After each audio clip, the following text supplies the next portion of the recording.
Let's take a look at how to make things that are blurry in a long exposure become sharp again while still retaining some of the beautiful aspects of a long exposure photo.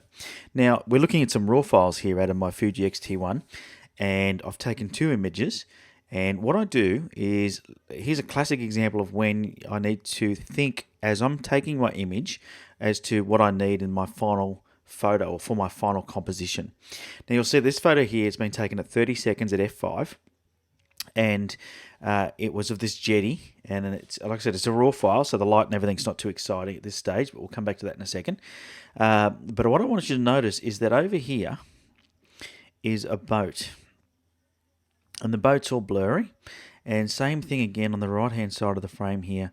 There's another blurry mast from a boat. Not so important because not as in your face. But this one here is quite in your face. And it's quite blurry.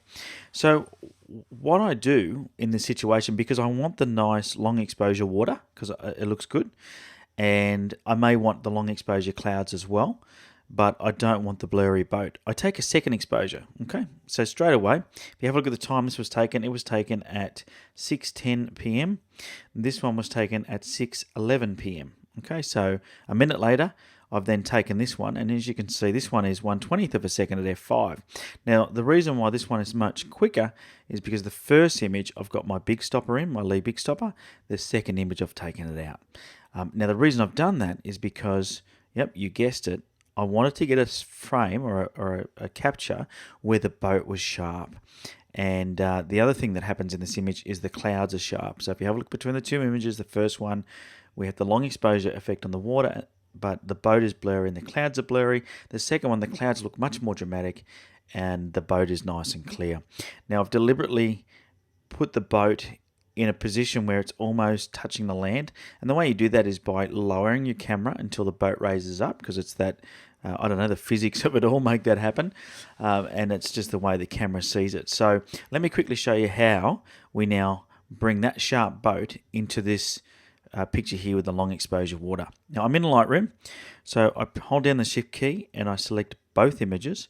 I then right click on the images and I go to edit in, and down the very bottom here on the menu there's open as layers in Photoshop. I select that, and what this will do is it will now open up in Photoshop as two layers, which will give me the opportunity to work on this image as two layers.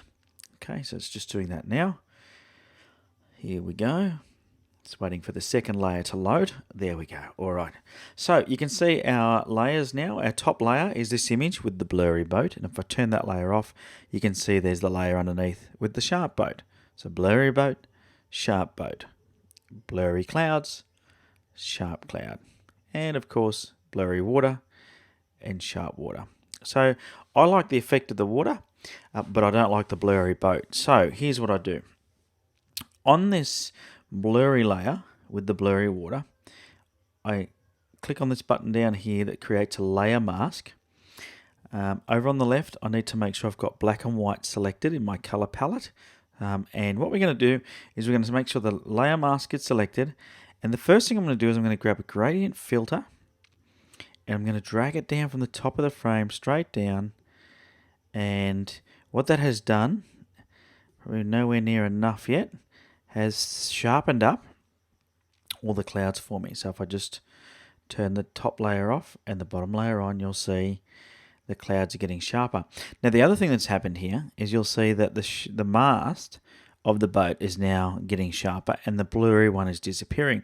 Now the reason for that is because the mask that I've got created here is bringing through the sharpness from the image behind. So now that I've done that gradient filter, I've put the gradient on, and if I just hit the backslash key, you can see where the red is, and the red is where my gradient filter is blending into between the two layers.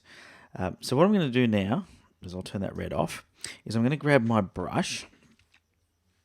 I'm going to make sure that it is black, and up here I'm going to bring the opacity up to 100%, and I'm just going to finish giving myself the nice sharp clouds that I want.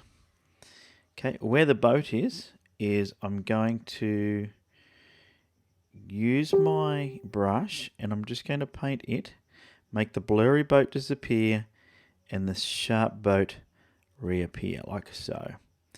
Okay, now what I do is I'm going to go up here and I'm just going to bring it back now to something like the opacity back to like 60%, and I'm just going to blend that in now so you can't see any sharp lines where I've blended it in. Now what we've done here is we've brought through the sharp boat, but we've kept, and the sharp clouds, but we've kept our nice silky smooth water. So if I turn the top layer off, you'll see the bottom of the image that's the sharp image. The bottom of the image now, as you can see, is the blurrier water. Okay, now I like the blurry water over that. Something else I could do, I actually like the details as well in the plant in the sharper image. The same thing, get my black brush and paint it over the rocks and the shrubbery that was moving in the wind during my 30-second exposure, and bring through the sharper stuff like so. Now one of the challenges I've got here right now is I'm actually bringing through the sharp water there, which I don't want to do. So I just switch to my white brush and I just fix that up a little bit, and I'm doing this a bit rough, but it's giving you the idea of how simple it is. And then if I want to just make sure my foliage is nice and sharp, just go over that with my black brush, getting rid of anything that I don't want, and then blending it in with the white brush. Once again, trying to just make it look as natural as possible so you can't see that I've done this. And that's pretty good. That's pretty good. If we look at the before and after now, before and after, before, okay, and you see with the water. So now what I've managed to do is I've managed to bring in the water. I'm just going to go and just finish off brushing down here the rocks. I like the rocks in the faster exposure, so I'm just going to paint black down there. I've just made it white. Switch it over to black. There we go. And I think that looks good. It gives me some nice detail. And once again, if I hit the backslash button, you can see exactly where the mask is, and you can see that. Let me just fix that up. It's obviously I've touched it there like that. You can see, let me just do that, exactly where the mast is.